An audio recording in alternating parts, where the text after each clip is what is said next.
Shalom, saudara-saudara yang dikasihi dalam Tuhan Yesus Kristus.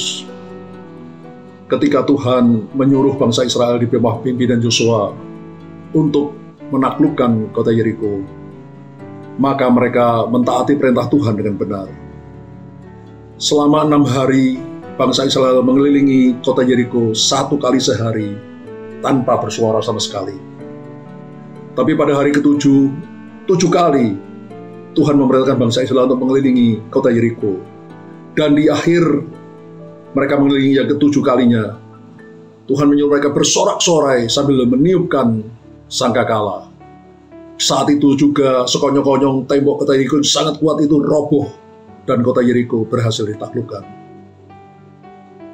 Kota berikutnya yang harus ditaklukkan oleh bangsa Israel adalah kota Ai yang tidak sebesar kota Yeriko. Sehingga bangsa Israel menganggap enteng kota Ai, tapi nyatanya mereka dikalahkan oleh penduduk kota Ai, sehingga mereka menjadi tawar hati.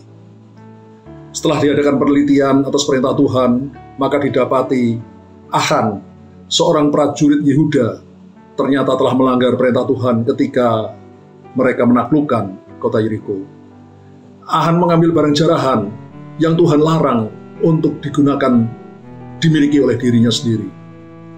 Setelah Ahan dihukum, maka bangsa Israel berhasil menaklukkan kota Ai. Setelah menaklukkan kota Ai, Yosua memerintahkan bangsa Israel untuk mendirikan mezbah di Gunung Ebal. Lalu Yosua memerintahkan setengah dari orang Israel untuk berdiri di Gunung Ebal menghadap ke Gunung Gerasim. Dan setengah dari orang Israel berdiri di Gunung Gerasim menghadap ke Gunung Ebal. Orang Israel yang berdiri di Gunung Gerasim menghadap ke Gunung Ebal mengucapkan berkat bagi bangsa Israel. Sebaliknya yang berdiri di Gunung Ebal menghadap ke Gunung Gerasim mengucapkan kutuk bagi bangsa Israel. Hal ini adalah sesuai dengan perintah Tuhan di dalam Ulangan 27 ayat 12 dan 13. Apa maksud semuanya itu? Maksudnya Tuhan ingin menegaskan kepada bangsa Israel bahwa ketika mereka memilih untuk taat pada perintah Tuhan, maka berkat Tuhan turun menyertai mereka.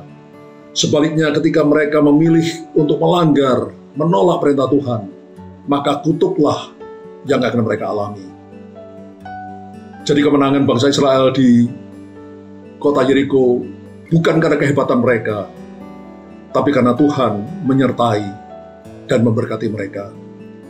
Demikian juga kekalahan bangsa Israel di kota Ai adalah karena mereka melanggar perintah Tuhan, sehingga kutuk yang mereka alami. Saudara, kita adalah orang-orang Israel secara rohani, sehingga prinsip ini juga berlaku bagi kita, bagi saudara dan saya. Ketika kita mentaati perintah Tuhan dengan segenap hati, dengan sungguh-sungguh, maka berkat Tuhan akan menyertai kita. Tapi sebaliknya, bila kita melanggar perintah Tuhan, maka kutuklah yang kita terima. Karena itu saudara, mari saya mengajak kita semua untuk selalu belajar, untuk sungguh-sungguh mentaati perintah Tuhan. Bila ada kesalahan yang kita lakukan, cepat bertobat, minta ampun pada Tuhan, kembali taat pada perintah Tuhan. Maka berkat Tuhan akan menyertai kita sekarang sampai selama-lamanya. Haleluya. Amin.